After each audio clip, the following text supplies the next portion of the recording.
Évangile de Jésus-Christ selon saint Luc, chapitre 8, versets 4 à 15. En ce temps-là, comme une grande foule se rassemblait et que de chaque ville on venait vers Jésus, il dit dans une parabole: Le semeur est sorti pour s'aimer la semence, et comme il semait, il en tomba au bord du chemin. Les passants la piétinèrent, et les oiseaux du ciel mangeaient tout. Il en tomba aussi dans les pierres. Elle poussa et elle sécha, parce qu'elle n'avait pas d'humidité. Il en tomba aussi au milieu des ronces, et les ronces, en poussant avec elle, l'étouffèrent. Il en tomba enfin dans la bonne terre. Elle poussa et elle donna du fruit au centuple. Disant cela, il éleva la voix. Celui qui a des oreilles pour entendre, qu'il entende. Ses disciples lui demandèrent ce que signifiait cette parabole. Il leur déclara: À vous, il est donné de connaître les mystères du royaume de Dieu, mais les autres n'ont que la parabole. Ainsi, comme il est écrit, ils regardent sans regarder, ils entendent sans comprendre. Voici ce que signifie la parabole. La semence, c'est la parole de Dieu. Il y a ceux qui sont au bord du chemin. Ceux-là ont entendu, mais le diable survient et il enlève de leur cœur la parole pour les empêcher de croire et d'être sauvés. Il y a ceux qui sont dans les pierres. Lorsqu'ils entendent, ils accueillent la parole avec joie, mais ils n'ont pas de racines. Ils croient pour un moment et, au moment de l'épreuve, ils abandonnent. Ce qui est tombé dans les ronces, ce sont les gens qui ont entendu, mais qui sont étouffés, chemin faisant, par les soucis, les richesses et les plaisirs de la vie, et ne parviennent pas à maturité. Et ce qui est tombé dans la bonne terre, ce sont les gens qui ont entendu la parole dans un cœur bon et généreux, qui la retiennent et portent du fruit par leur persévérance. Acclamons la parole de Dieu. Louange à toi, Seigneur Jésus. Frères et sœurs bien-aimés, dans l'évangile de ce jour, Jésus raconte une parabole, la parabole du semeur. Il s'agit d'un semeur qui sort pour semer la graine et il sème la graine partout.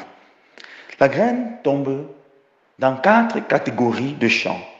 Au bord du chemin, sur du ronce, sur de la pierre et dans la bonne terre. Premièrement, comprenons que la semence, c'est la parole de Dieu.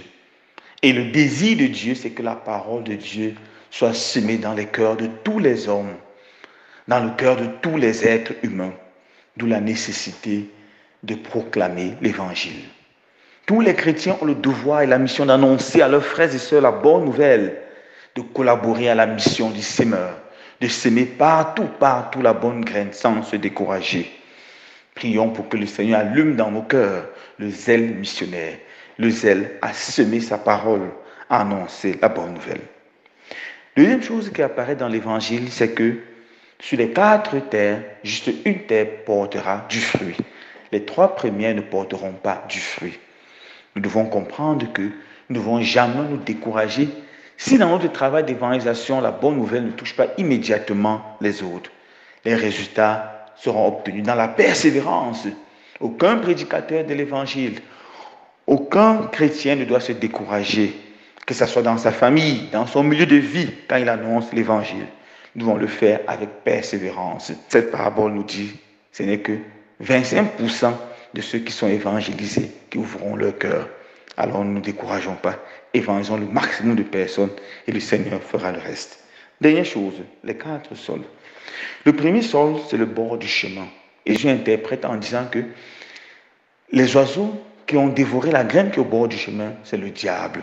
Le premier obstacle à la parole de Dieu, c'est le diable. Satan fera tout pour qu'on n'écoute pas la parole de Dieu. Quand la parole de Dieu est prêchée dans une église, Satan viendra avec l'esprit de sommeil pour que les chrétiens s'endorment. Quand on parlera de Dieu à quelqu'un, Satan viendra avec l'esprit de découragement, de distraction. Il fera tout pour qu'on ne s'ouvre pas à la parole de Dieu. Et nous-mêmes, quand nous allons nous asseoir pour ouvrir notre Bible, Satan fera tout pour nous distraire. Faisons attention Avant de prendre notre Bible, avant d'évangéliser, invoquons le Saint-Esprit afin que Dieu vienne chasser Satan, l'ennemi de la parole. Le deuxième obstacle, la terre pierreuse. Ce sont là les difficultés de la vie.